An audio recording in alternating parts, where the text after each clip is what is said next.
Hello friends, कैसे हैं आप सब। तो डियर, आज की क्लास में हम लोग जो है सीटेट का कुछ प्रीवियस ईयर क्वेश्चन डिस्कस करेंगे। ऐसे क्वेश्चन जो कि हमें एग्जाम में बार बार देखने को मिलता है। तो चलिए हम लोग स्टार्ट करते हैं डियर आज का क्लास।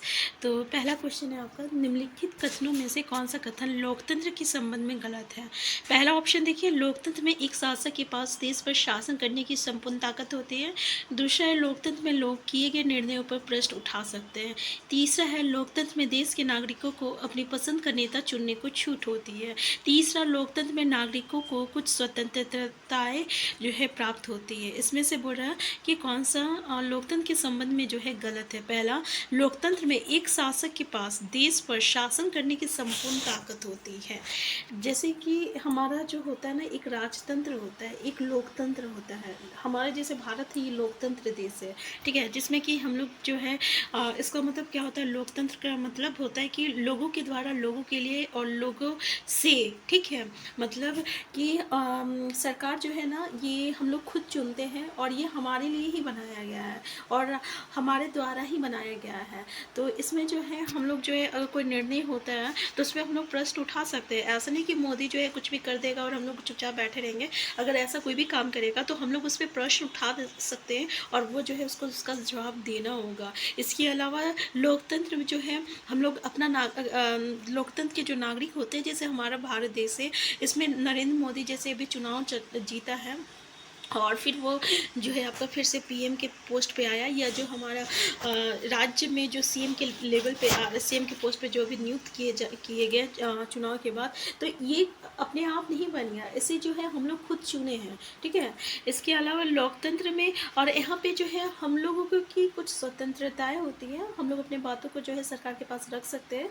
अगर उनकी कुछ होती है निर्णय तो उस पर उसकी आलोचना भी करते हैं, हम लोग उसकी प्रशंसा भी करते हैं, ठीक है। लेकिन यहाँ पे जो बोल रहा है कि लोकतंत्र में एक शासक के पास देश पर शासन करने की संपूर्ण ताकत होती है, ऐसा नहीं होता है, ठीक है, कि नरेंद्र मोदी जो चाहे वो कर सकता है। ऐसे हमको तो लगता है वो करता ही है, लेकिन अगर वो कुछ भी करे, अगर हम यहाँ पे उस पर प्रश्न उठाया जाए तो उसे उसका जवाब देने के लिए उसे बाध्य है और उसे उसका जवाब देना ही पड़ेगा, ठीक है। वो अपनी मर्जी के हिसाब से कुछ भी नहीं कर सकता है। लेकिन अगर हम लोग राजतंत्र की बात करें तो राजतंत्र जो होती है ना, इसको लोग नहीं चुनता है, बल्कि ये जो है आपका एक वंशज के द्वारा होती है, जो कि ये जैसे पापा राजा है, मतलब किसी के बाप राजा है तो उसके बाद उसका बेटा राजा होगा, उसके बाद उसका बेटा राजा होगा, तो ये आपका वंशानुगत हो जाती है। और ये जो होती है ना, संपूर्ण ताकत सिर्फ राजा के पास होता है। राजा जो चाहे वो कर सकता है, उसे किसी को जवाब देने की ज़रूरत नहीं है। अरे भाई, हम ये कह दिए ये सही है तो सही है, कोई इस पर प्रश्न नहीं उठा सकता है, तो उसको हम लोग राजतंत्र कहते हैं। तो ये जो आपका है ना पहला ऑप्शन, कि लोकतंत्र में एक शासक के पास देश पर शासन करने की संपूर्ण ताकत होती है, ये गलत है। हमारा आंसर ए करेक्ट आंसर हो जाएगा। नेक्स्ट है, भूमि उपयोग के संदर्भ में ए और बी कथनों पर विचार कीजिए और सही उत्तर का चयन कीजिए। पहला, भूमि उपयोग से आशय भूमि का केवल कृषि और वन के लिए उपयोग है। दूसरा, भूमि उपयोग मुख्यतः अपना हस्तक्षेत्र के द्वारा निर्धारित होता है। ए बी दोनों गलत है, ए सही है बी गलत है, ए गलत है और लेकिन बी सही है, ए और बी दोनों सही है। हमारा आंसर क्या हो जाएगा, ए और बी जो है ये दोनों गलत है, याद रखिएगा, ठीक है। नेक्स्ट क्वेश्चन है आपका कि कांग्रेस द्वारा पारित पुण्य स्वराज्य 1929 ईस्वी के लिए संघर्ष की प्रस्तावना के बाद डैश को स्वतंत्र दिवस मनाया गया। पहला है 15 अगस्त 1930, 26 जनवरी 1930, 1 जनवरी 1930, 2 अक्टूबर 1930 में। तो ये 26 जनवरी 1930 में जो है मनाया गया था, आंसर बी हो जाएगा। नेक्स्ट क्वेश्चन है आपका कि 1720 ईस्वी में ब्रिटिश सरकार ने डैश के द्वारा कैलिको अधिनियम पारित किया। पहला, इंग्लैंड में कैलिको सूती कपड़ा उद्योग को बढ़ावा देना। दूसरा, इंग्लैंड में कैलिको सूती कपड़े का उत्पादन करना। तीसरा, इंग्लैंड में छापेदार सूती कपड़ों छीट के उपयोग पर पाबंदी लगाना।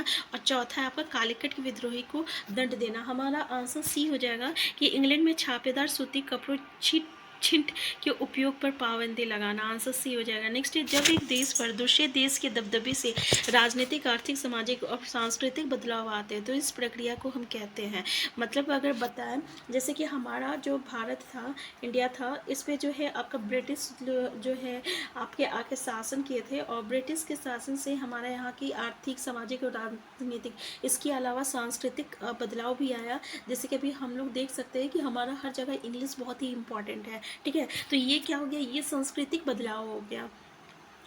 और तो इस प्रक्रिया को हम क्या कहते हैं, तो औपनिवेशिकरण कहते हैं, पुनः जागरण कहते हैं, महासंघ कहते हैं, व्यापारिक कहते हैं। तो आंसर ए हो जाएगा, इसको हम लोग औपनिवेशिकरण कहते हैं। ये क्लास 8 का चैप्टर 1 में ही हम लोग जो है डिस्कस किए हुए हैं। तो आंसर ए जो रहेगा करेक्ट आंसर हो जाएगा।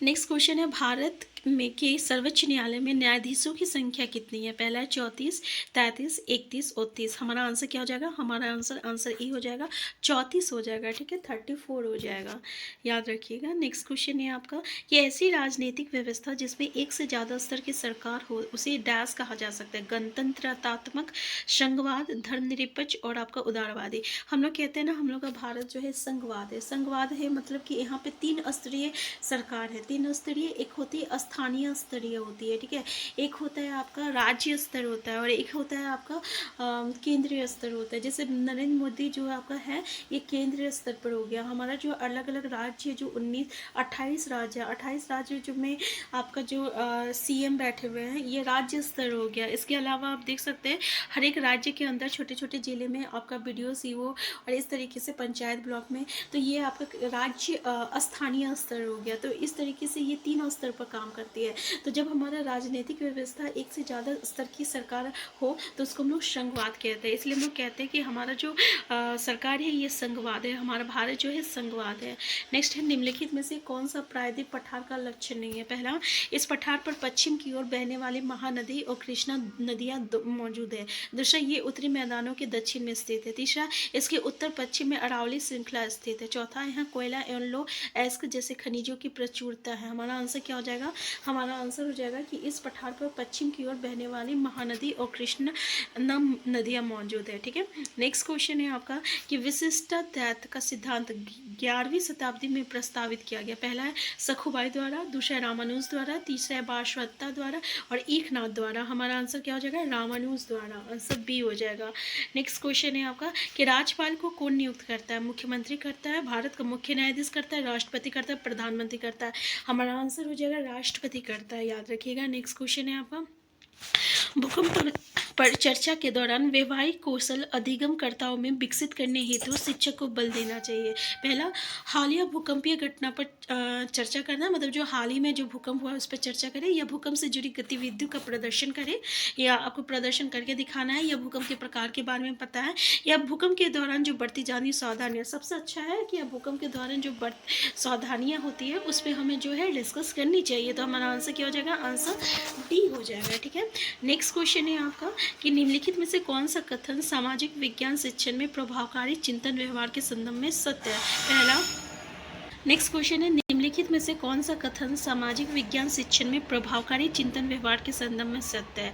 पहला, चिंतन को सैद्धांतिक ढांचे की ऐसी कड़ियों को निकाल देना चाहिए जो पूछताछ करते समय समस्या समाधान को सीमित कर दिए। दूसरा, अध्यापक को विश्वास तथा प्रत्येक अधिगम स्थिति के प्रति नमनीय वातावरण का निर्माण करना चाहिए। तीसरा, समवयस्क शिक्षण ध्यान से करना चाहिए और क्योंकि इससे शिक्षक विद्यार्थियों की अपनी और वैचारिक क्षमता प्रभावित होती है। चौथा है, चिंतन प्रक्रिया को ऐसे विद्यार्थी के निवेश को नकार देना चाहिए जो कक्षा में अनुशासन के लिए शिक्षण पद्धति को चुनौती देते हैं। हमारा आंसर क्या हो जाएगा कि अध्यापक को विश्वास तथा प्रत्येक अधिगम स्थिति के प्रति नमनीय वातावरण का निर्माण करना चाहिए। ठीक है, आंसर बी हो जाएगा।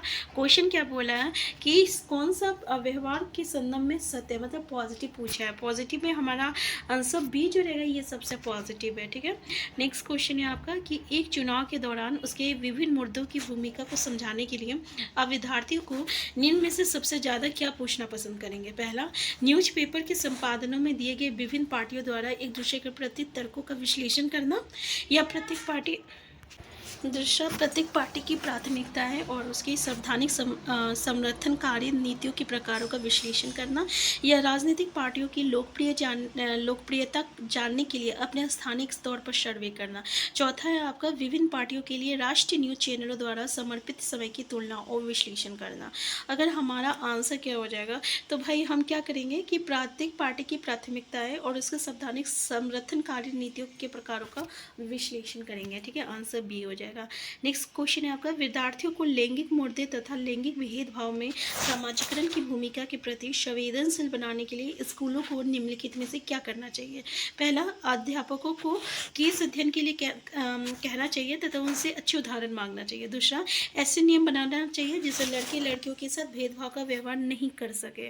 तीसरा, टीम शिक्षण को प्रोत्साहित करना चाहिए तथा पुरुष और महिला अध्यापकों को शामिल करना चाहिए। नेक्स्ट है, प्रख्यात विद्वान वक्ताओं को आमंत्रित करके लैंगिक संवेदनशीलता पर सेमिनार आयोजित करना चाहिए। तो हमारा आंसर क्या हो जाएगा कि अध्यापकों को केस अध्ययन के लिए कहना चाहिए तथा उससे अच्छे उदाहरण जो है मांगना चाहिए। आंसर ए हो जाएगा। नेक्स्ट है, समाचार चैनल पर विज्ञापन का मूल्य निर्भर होता है बड़े व्यापारिक घरानों पर, कंपनी क्षेत्र पर, चैनल की लोकप्रियता पर, दर्शकों की मांग पर। सबसे आंसर क्या हो जाएगा, आप सी हो जाएगा कि चैनल की लोकप्रियता पर। अब आप ही अगर देख लीजिए, जिसका यूट्यूब चैनल अगर चलता ही नहीं है, अगर वो किसी चीज़ का विज्ञापन देगा तो उससे क्या ही फ़ायदा होगा। अगर जो चैनल जो है आपका बहुत ही, जहाँ पे मिलियन बिलियन सब्सक्राइबर हो, अगर ऐसे चैनल अगर वो विज्ञापन देता है तो उससे फ़ायदा होने वाला है। तो ये सबसे ज़्यादा डिपेंड क्या करता है कि चैनल की लोकप्रियता पर। तो आंसर सी हो जाएगा। नेक्स्ट क्वेश्चन है, कक्षा में सहकारी शिक्षा को बढ़ावा देने के लिए एक शिक्षक को चाहिए। पहला, उन्हें व्यक्तिगत परियोजना दे। सहकारी मतलब साथ में जो मिलकर होता है ना, उसके लिए काम के लिए कक्षा को छोटे समूह में विभाजित करें। तीसरा है, परियोजना को करने के लिए विभिन्न स्रोत प्रदान करें। और चौथा, छात्रों को बहस और चर्चाओं में लगाए। देखिए, सारे छात्र को जो है, जिसको हम लोग जीडी कहते हैं, ग्रुप डिस्कशन, अगर इसमें हम लोग लगा देते हैं तो इसमें आपका सहकारी जो है शिक्षा जो है विकसित होगी। नेक्स्ट है, शिक्षार्थियों का सामाजिक विज्ञान विषय में कला के माध्यम से आकलन करने का सबसे उचित कारण चुनिए। पहला है, ये आनंदीय मूल्यांकन का तरीका है। ये उदाहरणों का एक व्यक्तिगत प्रस्तुतिकरण करने का अवसर प्रदान करता है। ये पाठ्य पुस्तक में दर्शाई गई विभिन्न अभिव्यक्तियों शैलियों के आनंद लेने का माध्यम है। ये शिक्षार्थियों को चित्रकला की योग्यता में सुधार लाता है। अगर हम देखें तो बिल्कुल सही बात है ना, चित्रों के प्रति अगर आप अपनी प्रस्तुतिकरण देते हैं तो ये कहीं ना कहीं एक व्यक्तिगत प्रस्तुतिकरण करने का अवसर जो है प्रदान करता है। अलग अलग लोग अलग अलग तरीके से उसे जो है प्रस्तुत करते हैं, ठीक है। तो इसलिए यहाँ पे व्यक्तिगत प्रस्तुतिकरण होता का अवसर प्रदान कर रहा है। आंसर बी हो जाएगा। नेक्स्ट क्वेश्चन है, सामाजिक विज्ञान की कक्षा में समानता पर चर्चा करते समय उद्देश्य होना चाहिए। पहला, अधिगमकर्ताओं के साथ गरिमा से जुड़े मुद्दों को संबोधित करना। दूसरा, सभी का सम्मान करने के प्रति अधिगमकर्ताओं को संवेदनशील बनना। तीसरा, संविधान में प्रलक्षित मूल्यों पर आधारित होना। चौथा, ये समझाना कि हर तरह का अंतर असमानता की तरफ ले जाता है। तो इसमें से आप कौन सा सही है, तो देखिए, अगर हम देखें कि हमारा पहला ऑप्शन जो है, अधिगमकर्ताओं के साथ गरिमा से जुड़े मुद्दों को संबोधित करना, सभी का सम्मान करने के प्रति अधिगमकर्ताओं को संवेदनशील बनाना, और संविधान में परिलक्षित मूल्यों पर आधारित होना, ठीक है। तो इसमें सही विकल्प क्या हो जाएगा, ए और बी। आंसर सी जो रहेगा हमारा करेक्ट आंसर हो जाएगा, ए बी सी। नेक्स्ट है, विद्यार्थियों को विवेचनात्मक होना क्यों सीखना चाहिए।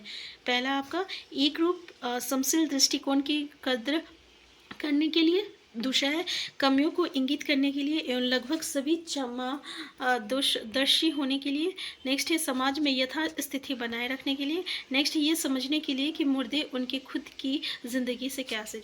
बिल्कुल सही है ना, कि अगर हम बोलेंगे कुछ भी कहने के लिए तो भाई तुम ऐसा बोलो जो तुम्हारे लाइफ से कोरिलेट हो, ठीक है। तो आंसर डी हो जाएगा, रिलेटेड हो। नेक्स्ट है आपका, राष्ट्रीय शिक्षा नीति NPE 1986 ने निम्नलिखित में से किसके लिए एकीकृत कार्यक्रम विकसित करने का सुझाव दिया। पहला, विकलांग बच्चों के नियमित स्कूलों में पढ़ने के लिए। दूसरा, विकलांग बच्चों के विशेष स्कूलों में पढ़ने के लिए। लड़के और लड़कियों की शिक्षा के लिए, और मानसिक रूप से विकलांगों की शिक्षा के लिए।